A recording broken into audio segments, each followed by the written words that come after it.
ఏపీలో 2018 గ్రూప్ 1 అధికారులను ప్రభుత్వం మూకుమ్మడి బదిలీ చేసింది. 26 మందిని సాధారణ పరిపాలనా శాఖకి సీఎస్ అటాచ్ చేశారు. 2018 గ్రూప్ 1 రిక్రూట్మెంట్ వివాదంపై ఏపీ హైకోర్టు కీలక నిర్ణయం తీసుకుంది. ఇక లోపాలపై విచారణ పూర్తయ్యే వరకు అప్రాధాన్య పోస్టుల్లో ఉంచాలంటూ ఆదేశించింది. హైకోర్టు ఆదేశాలతో 26 మందిని సాధారణ పరిపాలనా శాఖకి అటాచ్ చేశారు. ప్రస్తుతం ఈ మూకుమ్మడి బదిలీలు రాష్ట్ర అధికార యంత్రాంగంలో చర్చనీయాంశంగా మారాయి.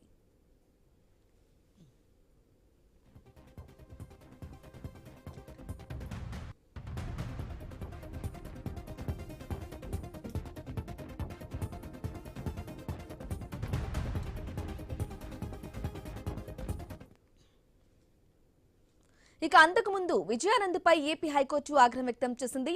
గ్రూప్ 1 మూల్యాంకనం పిటిషన్ విచారణకు స్వయంగా ఆయన హాజరయ్యారు. గ్రూప్ 1 పరీక్షలో ఎంపికైన కొందరు అధికారులను ఫోకల్, నాన్ ఫోకల్ కు మార్చాలన్న కోర్టు ఆదేశాలను అమలు చేయకపోవడంపై హైకోర్టు సీరియస్ అయింది. ఈ నెల 11న ఆదేశాలు ఇస్తే ఇప్పటి వరకు ఎందుకు అమలు చేయలేదని ప్రశ్నించింది. న్యాయస్థానం ఆదేశాలను పాటించకపోతే మిమ్మల్ని ఎవరు కాపాడరు అని పేర్కొంది ధర్మాసనం. నిద్రపోతున్న వారిని లేపగలం తప్ప నిద్ర నటించే వారిని లేపలేమంది కోర్టు. న్యాయస్థానం ఆదేశాలు పాటించకుండా మిగతా సిబ్బందికి ఏం మెసేజ్ ఇస్తున్నారని ఆగ్రహం వ్యక్తం చేసింది. ఈ తరుణంలో అడ్వకేట్ జనరల్ వాదనలు వినిపించే ప్రయత్నం చేయక కోర్టు సీరియస్ అయింది.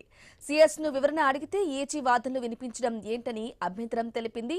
ఇక విచారణను పాస్ ఓవర్ చేస్తే అన్ని వివరాలు కోర్టు ముందు పెడతామని ఏజీ చెప్పడంతో 10 నిమిషాలు గడువు ఇచ్చిన న్యాయస్థానం అప్పట్లోగా చెప్పాలని అంది. దీంతో వెంటనే అధికారులతో చర్చించారు సీఎస్.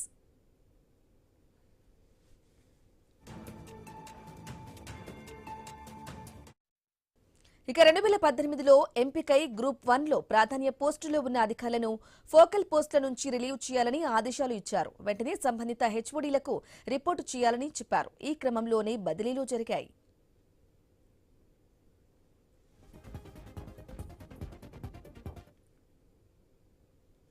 కల్తీ పాలు తాగి ఆసుపత్రి